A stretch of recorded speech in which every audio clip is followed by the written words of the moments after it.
नमस्कार, एनडीटीवी पर आपका बहुत बहुत स्वागत है। मेरा नाम है अंकित त्यागी। भारत की न्याय व्यवस्था में आज का दिन ऐतिहासिक साबित हुआ। देश का क्रिमिनल जस्टिस सिस्टम अब पूरी तरह से स्वदेशी हो गया। 3 नए कानूनों के लागू होने के बाद आज गृह मंत्री अमित शाह ने कहा कि अब इंसाफ में देरी की जगह रफ्तार देखने को मिलेगी और दंड की जगह न्याय होगा।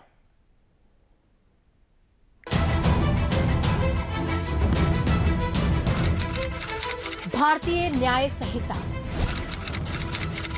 भारतीय नागरिक सुरक्षा संहिता, भारतीय साक्ष्य अधिनियम।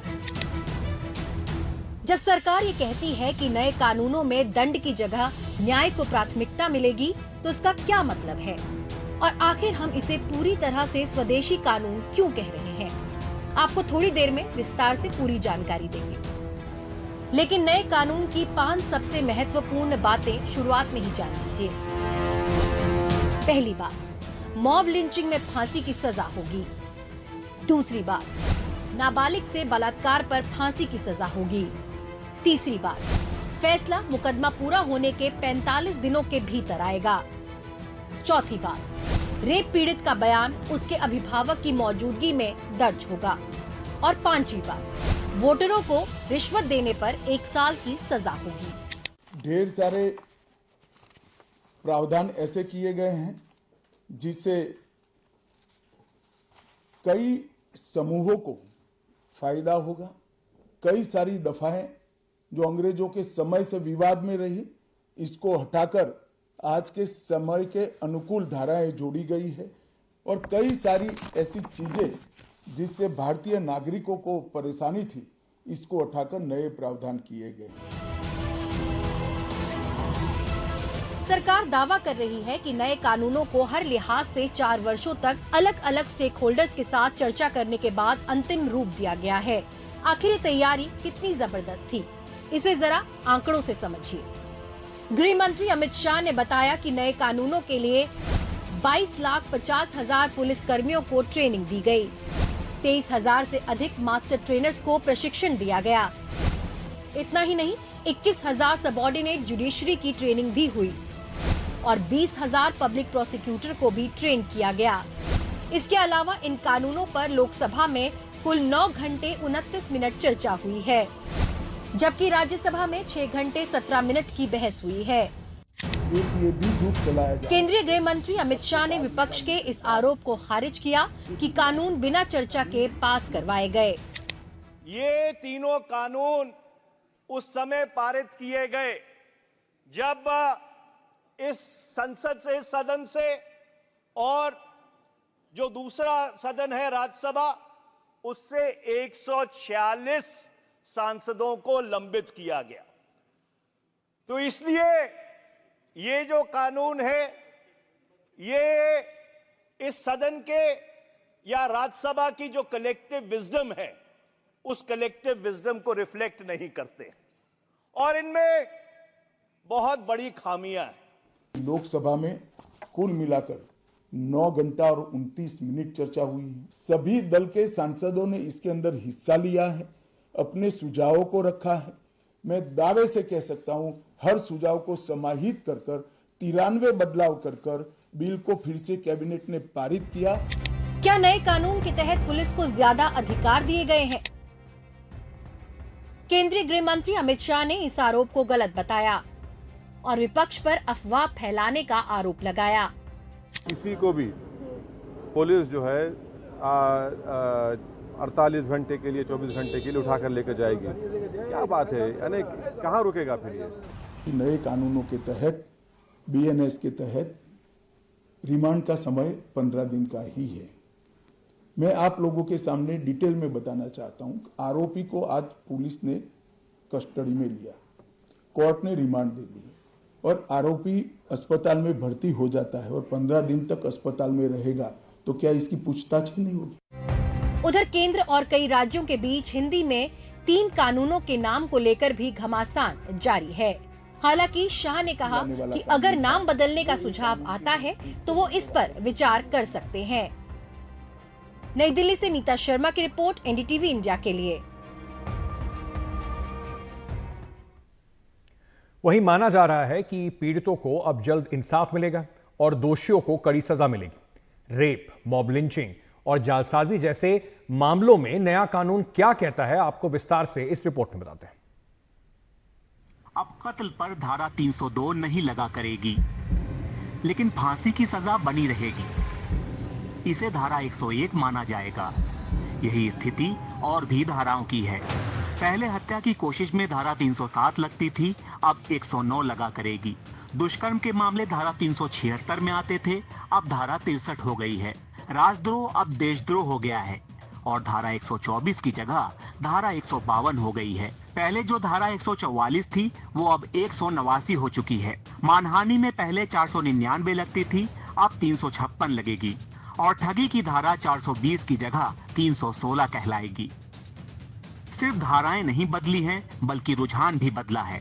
सरकार का दावा है कि पुराने कानूनों का मकसद सजा देना था, नए कानूनों का इरादा न्याय दिलाने का है और इस क्रम में खास तौर पर महिलाओं और बच्चों के साथ होने वाले अपराधों पर ध्यान दिया जाएगा। कुछ नए अपराध भी इसमें शामिल किए गए हैं।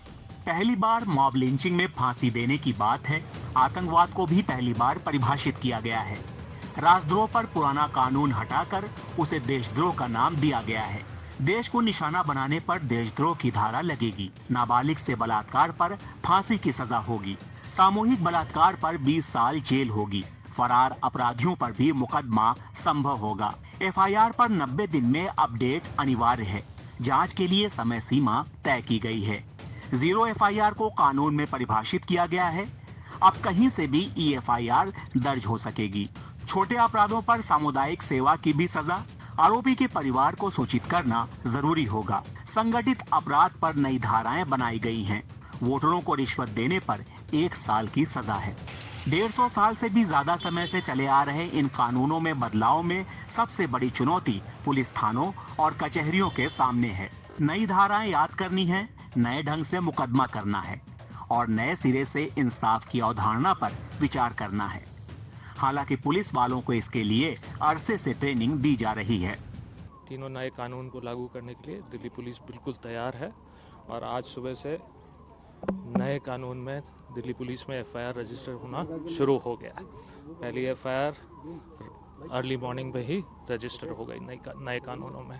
हम लोग इसके लिए तैयार हैं और हमारी किस्मत बहुत अच्छी है। आज हम लोगों का कमिश्नरेट डे है और इसी दिन जो है ये नए कानून लागू हो रहे हैं। आज से भारतीय न्याय संहिता और भारतीय न्याय नागरिक सुरक्षा संहिता और भारतीय जो आपका साक्ष्य अधिनियम है, तीनों इम्प्लीमेंट हो रहे हैं और इसमें आज से जो हमारे सीसीटीएनएस में है उसी में हमारे एफआईआर वगैरह दर्ज होना शुरू हो जाएंगे। और जो हमारी इस विषय में ट्रेनिंग है वो हमने 5 फरवरी से शुरू कर दी थी, तो हम लोग काफी अग्रणी रहे। हमने बुकलेट्स बना दी थी जिससे हमने आसान तरीके से अपने महत्व को समझाया कि किस तरीके से जो बदलाव आने वाला है उसकी तैयारी करें। सबसे ज्यादा फायदा मैं नजर आ रहा है कि पुलिस की रीट्रेनिंग हो रही है, मिलियंस की रीट्रेनिंग हो रही है और रीट्रेनिंग होती जाएगी। जो कि हम लोग पीरियोडिक ट्रेनिंग करते थे वो होलसेल ट्रेनिंग हो रही है। और होलसेल ट्रेनिंग किस चीज के लिए? ट्रांसपेरेंसी के लिए, अकाउंटेबिलिटी के लिए, टेक्नोलॉजी के लिए, विक्टिम के राइट्स के लिए, वुमेन विक्टिम्स के लिए, और अदालतों में स्पीडी ट्रायल के लिए। कई चीज़ें ऐसी करेक्शन हो रही हैं जो कि कहीं ना कहीं तरीके से सुप्रीम कोर्ट और ऑनरेबल हाई कोर्ट्स की जजमेंट्स के थ्रू आ रही थी या पीसमील अमेंडमेंट से, वो अब पार्ट ऑफ द लॉ बन गई। हालांकि ये सच है कि इन कानूनों में कोई आमूल-चूल बदलाव नहीं है। अंग्रेजी राज के दौर से चली आ रही कई बेमानी धाराएं खत्म कर दी गई हैं और कुछ में सजा बढ़ाई गई है। मसलन बलात्कार के लिए पहले न्यूनतम सजा 7 साल की थी, अब 10 साल है। नाबालिग से बलात्कार पर पहले 10 साल की जेल थी, अब 20 साल की है। सामूहिक बलात्कार पर सजाए मौत भी है। लापरवाही से गाड़ी चलाते हुए किसी की मौत पर 2 साल की सजा थी, अब 7 साल की जेल है। पहले मॉब लिंचिंग को हत्या के तहत ही देखा जाता था, लेकिन अब इसकी धाराएं हैं जिसमें 7 साल की न्यूनतम सजा है और फांसी तक का प्रावधान है। राजद्रोह का कानून नाम बदलकर सख्त हुआ है। पहले जो 3 साल की सजा थी अब 7 साल की हो चुकी है। नए पुराने दोनों कानूनों में उम्र कैद है। इसी तरह अपहरण, मानव तस्करी, डकैती, वसूली, फिरौती आदि के मामलों में पहले 7 साल की जेल को अब उम्र कैद तक की सजा में तब्दील कर दिया गया है। जानकार इन बदलावों को काफी अहम मानते हैं। हालांकि उनका मानना है कि इन कानूनों का ठीक से पालन करने के लिए अदालतों में संसाधन बढ़ाने होंगे, जजों की संख्या भी बढ़ानी होगी। इंफ्रास्ट्रक्चर बढ़ाना पड़ेगा, अदालतें बढ़ानी पड़ेंगी, न्यायालय बढ़ाने पड़ेंगे, जज बनाने पड़ेंगे, कोर्ट कॉम्प्लेक्स बनाने पड़ेंगे। मेरी उम्मीद है कि अब भारत सरकार को जुडिशरी के साथ बात करके जजेस की जनसंख्या बढ़ानी पड़ेगी और जजेस को ट्रेनिंग देके 6 महीने के अंदर या 3 महीने के अंदर जजेस 6 महीने के अंदर अपॉइंटमेंट करके ट्रेनिंग देनी पड़ेगी, क्योंकि जब तक अदालतें नहीं हैं तो वो दो एडजर्नमेंट्स की टाइमलाइन को मेंटेन करना तो कोई फायदा नहीं है। जो 3 साल से कम सजा वाले मामले हैं, गिरफ्तारी डिप्टी एसपी की सहमति के बगैर नहीं हो सकती है। या छोटे अपराध हैं तो उन पर कम्युनिटी सर्विस के माध्यम से उसमें पनिशमेंट देके मामले को खत्म किया जा सकता है। छोटे अपराधों में उसके जल्द ट्रायल की भी व्यवस्था है। बड़े अपराध, संगठित अपराध हैं जैसे आतंकवाद है, उनको पहली बार परिभाषित किया गया है और डिजिटलाइजेशन पर पूरा जोर है। ऐप के माध्यम से इसमें कंप्लेंट भी हो सकती है, उसमें सर्च सीजर सारी चीजों की जानकारी चाहिए पड़ेगी, लोगों को भी जानकारी मिलेगी। एक एएसआई स्तर का अधिकारी है जो लोगों को सारी जानकारियां देगा। जाहिर है कि नया कानून लागू हो चुका है, लेकिन उससे अपेक्षाएं भी बड़ी हैं और ये अपेक्षाएं तब तक पूरी नहीं होंगी जब इन्हें लागू करने के लिए पर्याप्त संसाधन नहीं होंगे। भारतीय न्याय व्यवस्था अपनी सुस्ती और अपने ढीलेपन के लिए जानी जाती है। पैसे पर न्याय की निर्भरता के लिए भी अब उसे आधुनिकीकरण की चुनौती है। उसका डिजिटाइजेशन भी हो रहा है, लेकिन ये ध्यान रखना जरूरी है कि इस नई व्यवस्था में कमजोर आदमी उस डिजिटल डिवाइड का शिकार न हो जाए जो पहले से भी अन्य मोर्चे पर उसे छलता रहा है।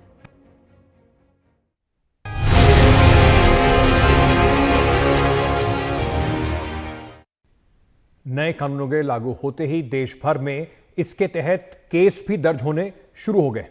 दिल्ली से लेकर भोपाल और मुंबई तक किन किन मामलों में नया कानून लागू हुआ है, आपको बताते हैं इस रिपोर्ट में। नए आपराधिक कानूनों के लागू होने के 10 मिनट के भीतर देश का पहला केस दर्ज हो गया। मध्य प्रदेश के ग्वालियर के हजीरा थाने में रात 12:10 पर यह मामला बाइक चोरी का था। एफआईआर सौरभ नरवरिया द्वारा दर्ज कराई गई। पुलिस ने एक केस बीएनएस यानी भारतीय न्याय संहिता की धारा 303(2) के तहत दर्ज किया। पहले इस तरह की चोरी का मामला आईपीसी 379 में दर्ज होता था। ये कानून जब आज से हर थाने में अपना काम करना चालू करेंगे, तब अंग्रेजों के बनाए हुए कानून निरस्त होकर भारत की संसद ने बनाए हुए कानून आए। दंड की जगह न्याय लेगा, देरी की जगह स्पीडी ट्रायल और स्पीडी जस्टिस मिलेगा। और पहले सिर्फ पुलिस के अधिकारों की रक्षा की गई थी, अब पीड़ितों के अधिकारों की रक्षा और जो कंप्लेनेंट है इसके भी अधिकारों की रक्षा करने का काम होगा। जो दंड संहिता थी वो पनिशमेंट पर आधारित थी। पहले का जो न्याय का कंसेप्ट था वो बेसिकली ये था कि कैसे दंडित किया जाए। अभी जो तीनों कानून लागू हुए हैं इसमें जो बीएनएस है, न्याय पे आधारित है। इसका बेसिक कंसेप्ट है कि हम अपने देश के नागरिकों को किस प्रकार से जस्टिस सुलभ और शीघ्र न्याय दिला पाएँ, तो न्याय पे आधारित है। इन कानूनों की अवधारणा नागरिक को शीघ्र सुलभ न्याय दिलाने के लिए है। इसी तरह भोपाल में भी नए कानून के तहत पहली एफआईआर हनुमानगंज थाने में दर्ज की गई। बीएनएस की धारा 296 के तहत केस दर्ज हुआ। ये मामला अभद्र व्यवहार और गाली गलौज को लेकर दर्ज किया गया। छत्तीसगढ़ के कवर्धा में पहली एफआईआर मारपीट के मामले में बीएनएस की धारा 296 और 351(2) के तहत दर्ज हुई। मामला रेंगाखार थाने का है, जहां पीड़ित इतवारी पंचेश्वर ने आरोप लगाया कि गोलू ठाकरे ट्रैक्टर के कागजात नहीं दे रहा है और उसके साथ मारपीट की है। मैं रिंगाखार में हमारा ट्रैक्टर मोटर्स ब्रांच रिंगाखार कला में ऐसा शोरूम में सेल्समैन का काम करता हूँ। बस पता कल 12 बजे मेरे को शोरूम से निकलने वक्त गोलू ठाकरे ने मिला और मुझे मारने पीटने का धमकी दिया और ज़बरदस्ती गाड़ी का कागजात के विवाद पर मेरे को धमकी दिया, माँ बहन की गाली दिया। उसके बाद मैं 10-50 रिंगाखार थाना में आके तुरंत रिपोर्ट दर्ज करवाया, जिसकी न्याय मेरे को तुरंत मिल गया। छत्तीसगढ़ के कबीरधाम जिले के अति संवेदनशील नक्सल क्षेत्र रेंगाखार में रात में 12:05 में वहां पर सूचना आई कि एक ट्रैक्टर के मालिक के साथ कागजात को लेकर लड़ाई झगड़ा और धमकी दी जा रही है।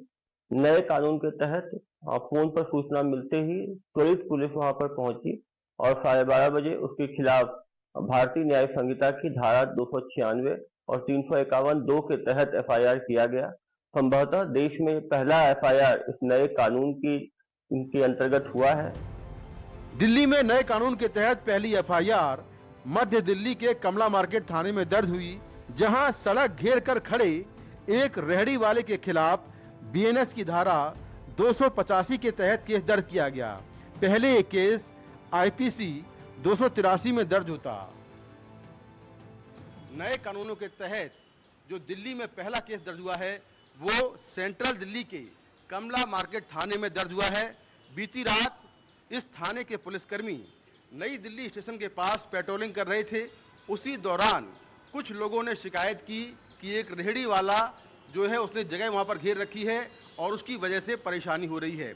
इसके बाद दिल्ली पुलिस ने उसको समझाया, लेकिन जब वो नहीं माना तो उसके खिलाफ BNS यानी कि भारतीय न्याय संहिता की धारा 285 के तहत मुकदमा दर्ज हुआ। पहले ऐसे मुकदमों में IPC की धारा 283 लगती थी, लेकिन अब नए कानून के तहत BNS 285 के तहत ये मुकदमा दर्ज किया है और जो आरोपी पंकज है उसके खिलाफ लीगल कार्रवाई की गई है। इसी तरह मुंबई और देश के अलग अलग शहरों में नए कानून के तहत कई केस दर्ज हुए। उत्तर प्रदेश में पहला मामला बरेली में दर्ज किया गया। बरेली में भारतीय न्याय संहिता की धारा 97 के तहत एक शख्स ने अस्पताल से अपने 1 महीने के बेटे के लापता होने का मामला दर्ज कराया। नई दिल्ली से कैमरामैन मोहम्मद आजम के साथ मुकेश सिंह सेंगर, NDTV इंडिया।